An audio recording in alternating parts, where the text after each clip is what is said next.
Mukha na Ano ba yan? Parang naging basa. Hindi ganyan. Dapat dito, dito. Wato-wato. Yung kaninang umiiyak para lang mapatigil ang pag-iyak. Nagpayag na. Biglang huminto. Ano sabi? Nung sinabi mo may makeup on. Parang may nag-light ng bulb sa ulo niya.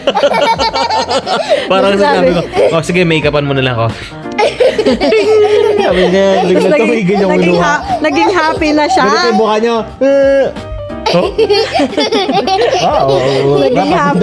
Naging happy na yung baby ko. Ha? Kailangan may dudulog. May yata yung inspiration mo. Tapos lagyan niyo ng color yung ano yung mga balbas. Dad, kakabalbas mo.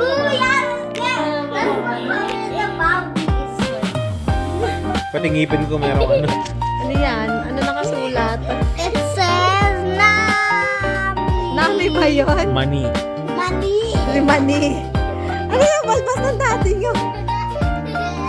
Ay, nak. Wag na sayangin yung ano nyo. Ayan, natitignan na ni Daddy. Tignan na ba ni Daddy? Di ba? Reveal na ba? Reveal na ba? No. Wait, and I need to write something down. Ano right kanina? Ginawa yung board yung ano? Ay, naku, nagkakandalaglag lang. You want the reveal? Ito ang parusa ko. Papaiyak sa kanya. Kaya pinayak mo kasi anak mo Ay, eh. pag pinaiyak ko siya. Tapos sabi ko, make-up mo na lang ako. Sabi niya, sige. Huh? Make-up? Paano sa'yo mo, Dam? Huh? Wait up? Yay! Okay, reveal. Let me see. The reveal.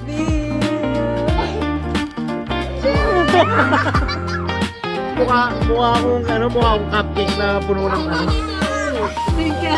sprinkles. Ano ba dito sa mukha ng Daddy nyo? Hello. Ganda ba yung makeup ko?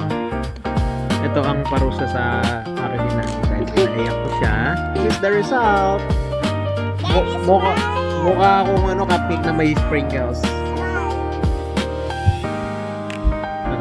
Icing na iba-iba. Dad, send mo to sa